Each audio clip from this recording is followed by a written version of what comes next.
ሰላም ሰላም ውድና የተከበራችሁ ውድ ቤተሰቦች የቻናሌ ተከታዮች እንዴት ናችሁ? ሁሌም በያላችሁበት ሰላማችሁ ብዝዝት ትርፍርፍ ይበልልኝ። ወደዚህ ቻናል ስለመጣችሁ ከልብ አመሰግናለሁ። ለቻናሉ አዲስ የሆናችሁ ካላችሁ ሰብስክራይብ አድርጋችሁ የደወል ምልክቷን በመጫን ቤተሰብ እንድትሆኑ ስል በአክብሮት ጠይቃለሁ። ላይክ ማድረጋችሁንም አደራ አትርሱ። እናም በድጋሚ አዲስ የሆናችሁ ካላችሁ ፕሊስ አትለፉኝ፣ ሰብስክራይብ አድርጉልኝ ቻናሉን። ስለምታበረታቱን ደግሞ ከልብ ነው የማመሰግነው። ወደ ድራማዬ ስመለስ ኖላዊ ድራማ በጣም አጓጊና በተለይ ምዕራፍ 2 በጣም ቆንጆ እየሆነ መጥቷል እና የወይዘሮ ሜላት ሲቃይ እዚህ ላይ የሚያበቃ ይመስለኛል። ከኢዩኤል ጋር ያው ለመስራት ተስማምታ በትናንትናው ዕለት ስራ ጀምራለች ማለት ነው።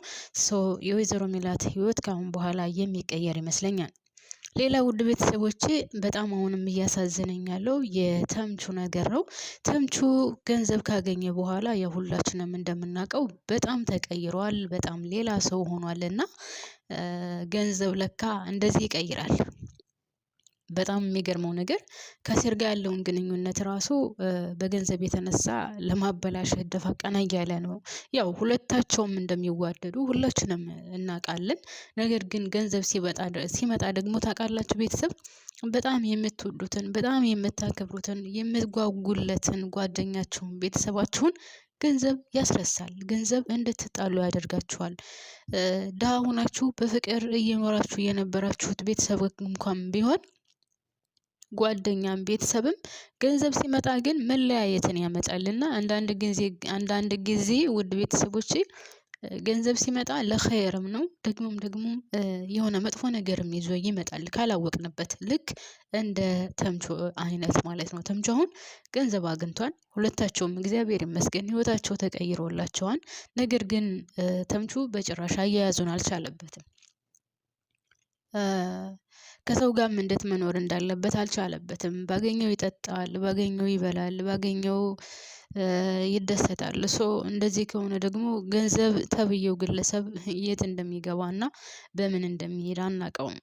ስናገኝ ካላወቅንበት ስናጣ ማልቀሱ ምንም ትርጉም ያለው አይመስለኝም። እና መጀመሪያ አካባቢ ልክ በትናንትናው ምዕራፍ ላይ መጀመሪያ አካባቢ በጣም ነበረ ልክ 202 ላይ መጀመሪያ አካባቢ ተምቹ በጣም ነበረ ያሳዘነኝ።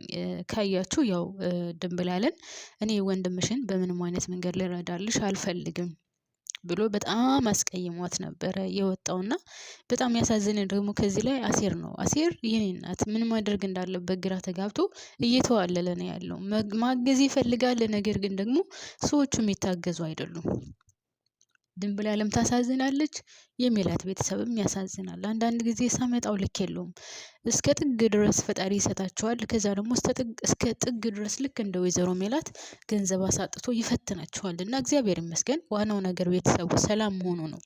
ግን በተምቹና በአሴር መካከል እየተካሄደ ያለው ነገር እኔ ብዙም አላማረኝም። በተለይ ተምቹ እንደው መጨረሻ ላይ ወደ ራሱ መመለሱ ደግ ሆነ እንጂ መጀመሪያ ላይ 202 ላይ መጀመሪያ አካባቢ በጣም ነበረ ያስጠላኝ። አሴርን ራሱ እንዴት ሲናገረው እንደነበረ ምንም እንደማይመለከተው እንደውም ገንዘብ ካገኘ በኋላ ችግር እንደመጣበት ገንዘብ ባያገኝ ኑሮ ድንብላል ሁሉ እንደማትጠይቀው ምናምን ነው ሲናገር የነበረውና አንዳንድ ጊዜ ያው ሳይኖረን በድህነት ቆይተን ገንዘብ ስናገኝ ሰውን እንኳን እንዴት ማገዝ እንዳለብንና ገንዘባችንን እንዴት መያዝ እንዳለብን ይጠፋብናል ይመስለኛል።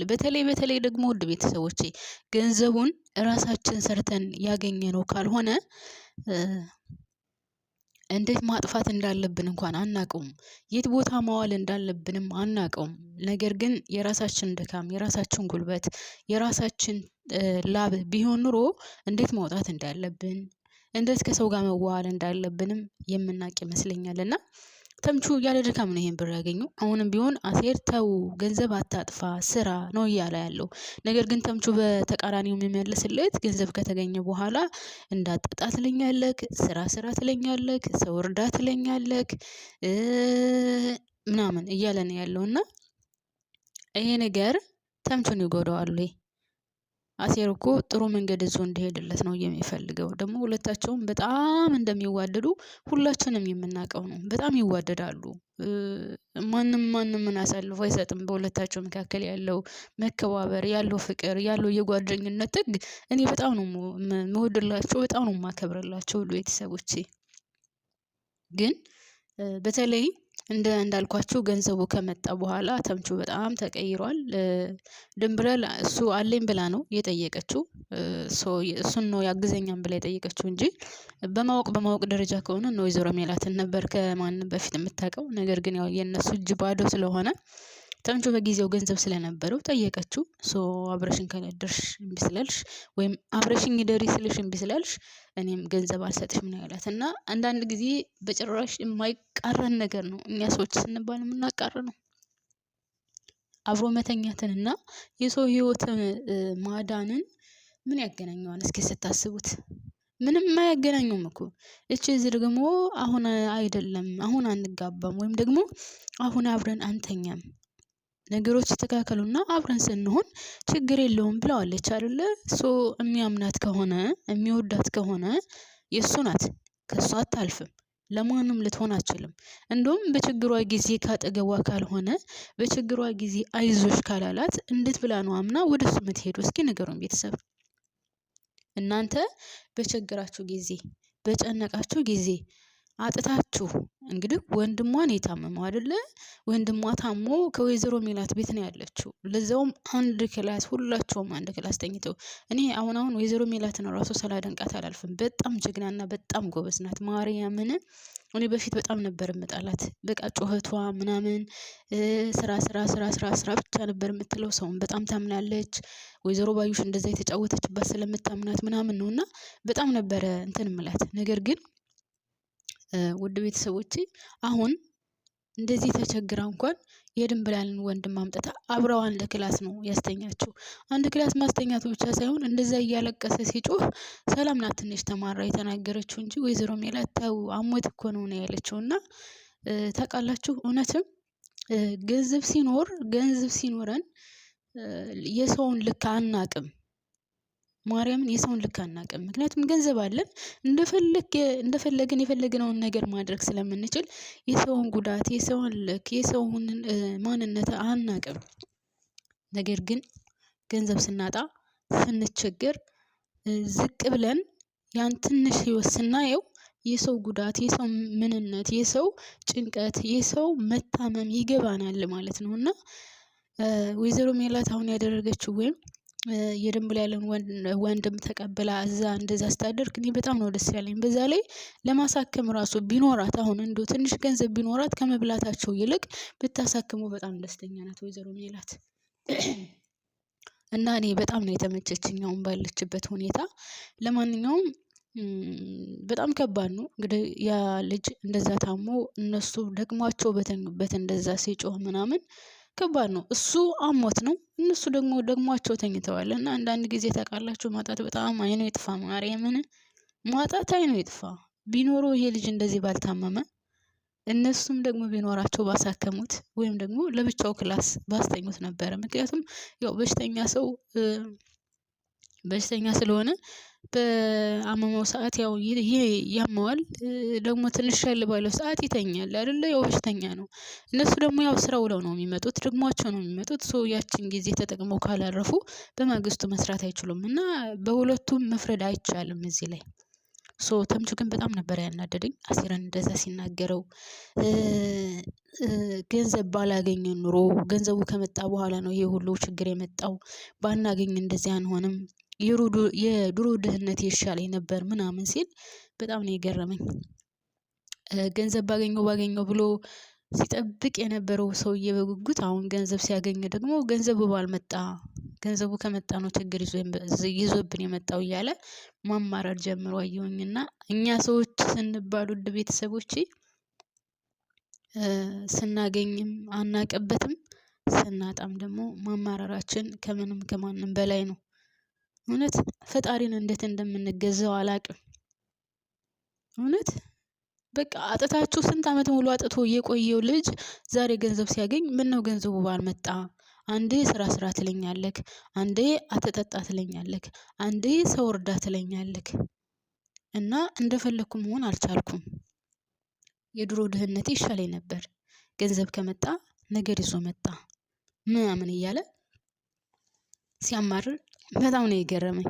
በጣም ነው የገረመኝ። እውነት ነው የምላቸው ቤተሰቦቼ። እና እኛ ሰዎች ስንባል ለፈጣሪ እንዴት እንደምንመቸው አላውቅም።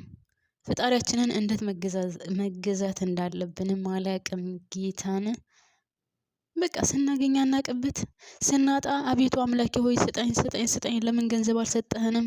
ለምን እኔ ድሃ ሆንኩኝ? ለምን እኔ እድሌ እንደዚህ ሆነ? ምናምን በጣም ብዙ ነገር እንላለን። ስናገኝ ደግሞ አናውቅበትም፣ እናማርራለን። ከማጣታችን በላይ ያለውን ምሬት እናማርራለን። እና ፈጣሪስ እንዴት ብሎ ይቅር ይለናል? ቤተሰብ እኔ ገርሞኝ ነው እውነት በጣም። እና ሰላም ደግሞ በጣም ነው ያሳዘነችኝ። ሲቀጥል ምናሴ አሁን ካያችሁ አቅም ያለው ይመስል ዝም ብሎ ፊር ይላል። አይ ምናሴ ግን ያቺ ልጅ እየተመላለሰች የምትጠይቀው ልጅ እርግጠኛ ነኝ የምታፈቅረው ይመስለኛል። ምናልባትም በእሷ ምክንያት ህይወቱ ሊቀየርለት ይችላል ብዬ አስባለሁ። ያለ ምክንያት እንደዛ እየተመላለሰች አትጠይቀውም። ያለ ምክንያት ደግሞ ግዴታ ስልክ ካልደወልክልኝ ምናምን እያለች አታስጨንቀውም። ስለዚህ ያቺ ልጅ የሆነ ነገር አላት ብዬ አስባለሁኝ። ወደፊት ከምናሴ ጋር የሆነ ነገር ይኖራቸዋል ብዬ አስባለሁ። ሲቀጥል እዛው ላይ ምናሴን እንደዛ አንገቱን እንቅ አድርጎ ሲመታው የነበረውን ልጅ ወይዘሮ ሜላት መጥታ አንገቱን እንቅ አድርጋ እንደዛ ስታስጨንቀው ሳይ አይ እናት እኮ ግን ማርያምን በዚህች ምድር ላይ እንደ እናት ምንም ነገር አይገኝም። ታውቃላችሁ፣ ህይወቷን አሳልፋ የምትሰጠው ለልጇ እናት ብቻ ናት። በዚህች ምድር ለታማኝነት ከእናት በላይ ማንም የለም። የፈለገ ሰው ታማኝ ነው ብትሉ፣ የፈለገ ሰው ብታመጡ ከእናት በላይ ታማኝ የለምና በጣም ነው ያሳዘነችኝ። በጣም ነው ጀግንነቷን ያደነኳት። እና ውድ ቤተሰቦቼ ዛሬ ትንሽ ጉንፋን ይዞኛል። ድምፄ ልክ አይደለም። እንግዲህ አደራ ቻሉት።